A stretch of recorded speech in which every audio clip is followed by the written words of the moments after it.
যেমন এই যে বিশ্বকাপ ক্রিকেট চলছে টি-20, তাহলে প্রাকৃত জগতের খেলার বৈশিষ্ট্য হচ্ছে প্রত্যেক খেলাতে দুটো করে পক্ষ লাগবে, এটা হলো খেলার বৈশিষ্ট্য।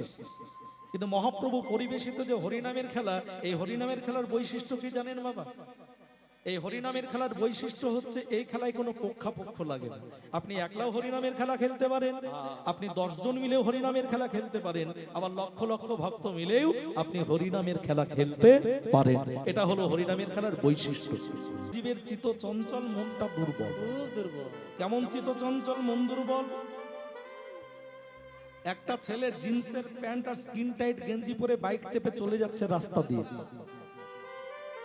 হঠাৎ করে কীর্তনের মঞ্চের দিকে তাকিয়ে দেখলাম মোটা সোটা কীর্তনিয়া কীর্তন গাইছে, দাঁড়িয়ে শুনেই যায় জানি তাই।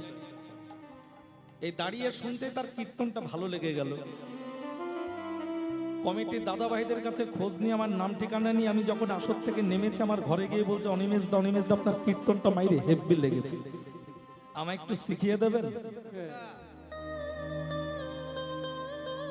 জিন্সের প্যান্ট স্কিন টাইট গেঞ্জি পরে ছেলেটা গিয়ে কীর্তন 1 ঘন্টা শুনে ভালো লাগলো, আর শিখতে চাইলো, বললি আমাকে শিখিয়ে দিতে হবে। তাহলে প্রথমেই আচরণটাকে পরিবর্তন করতে হবে। কেমন? ওই ছেলেটিকে কীর্তন শিখতে গেলে প্রথমেই যেটা করতে হবে, বলতে হবে, ভাই তুমি জিন্সের প্যান্টটা ত্যাগ করে আগে ধুতি পরার অভ্যাস তৈরি করো। তাই গো, যেদিন ধুতি পরার অভ্যাস তৈরি করতে পারবে সেদিন তুমি আমার কাছে এসো, আমি দেখবো আদৌ তোমাকে কীর্তন শেখানো যায় কি না। তাহলে কলির জীবের চিত চঞ্চল, মন দুর্বল, ধ্যান হবে না। সত্য গেল,